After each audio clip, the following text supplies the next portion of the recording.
শুভ সকাল বন্ধুরা, কেমন আছো তোমরা? আশা করছি তোমরা সকলেই খুব ভালো আছো আর আমরাও ভালো আছি। আর কালকে সকালে তো বেশ কুয়াশা করেছিল, তো তারপর একটুখানি হালকা রোদ্দুর কোনো রকমে দেখা দিয়েছিল। আর আজকে সকালবেলা ঘুম থেকে উঠেই দেখতে পেয়েছি এরকম সুন্দর একটা ঝাঁ চকচকে আকাশ, আর রোদ্দুরটাও বেশ একদম সুন্দর উঠেছে। গরম হোক আর শীত হোক, রোদ্দুর না উঠলে না ঠিক ভালো লাগে না, কাজে হাত দিতেই ইচ্ছে করে না সকাল থেকে।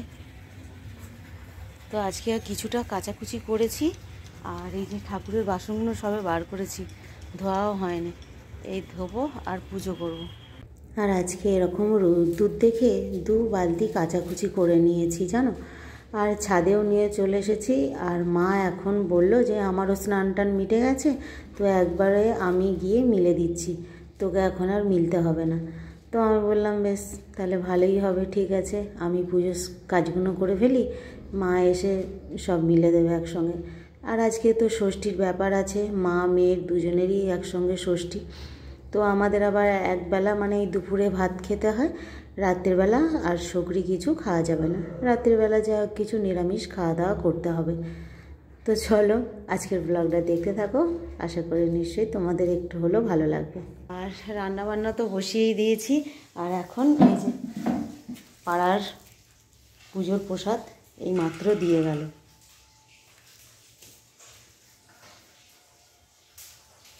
আর চলো রান্না তো বসিয়ে দিয়েছি, কী কী রান্না করছি চলো তোমাদের একবার দেখিয়ে দিই। এখানে এই যে ফুলকপি কেটেছি, একটু গরম জলে ভাপিয়ে নিয়েছি, তা না হলে এখন আর ফুলকপি খাওয়া যাবে না। আর এই যে মাছ দিয়ে কপির তরকারি হবে, আর এখানে একটুখানি মুসুর ডাল সিদ্ধ করে নিয়েছি টমেটো পেঁয়াজ আর একটু কাঁচা লঙ্কা দিয়ে। আর আজকেও একটুখানি মাছের তেল এনেছিল, একটুখানি দিয়ে ওই কী বলে উচ্ছে দিয়ে আর বেগুন দিয়ে পেঁয়াজ দিয়ে ভাজা করব। আর আজকে দুপুরে কলা পাতায় খাওয়া হবে, অনেকগুলো কলা পাতা কেটেছি। এই গাছটা দেখো, এই যে বড় গাছটা হনুমানের মুচকে একদম কিছুই হয় না, তাই হনুমানে ওর উপরে ঝাঁপ খেয়েছে। তো 2টো পাতা মুচকে দিয়েছিল, সেই 2টো পাতাই এখন কেটে নিলাম। যাকে দুপুরে সবাই ভাত খাওয়া যাবে আর কি, কলা পাতায় ভাত খেতে তো বেশ ভালোই লাগে। আর এই যে পুজোর একটু প্রসাদ রয়ে গিয়েছিল, তো সন্ধ্যের সময় বলা হলো যে এটা দিয়ে একটুখানি খাওয়া হবে। তো প্রসাদটা ছিল বলে এর উপরে যে দইটা ছিল সেইটা দেখতে পাচ্ছ তো আর নেই, সে হাওয়া হয়ে গেছে। তো বললাম তো একটু দই কিনে নিয়ে আয়, নিয়ে এসে এখন এটা মেখে খাওয়া হবে।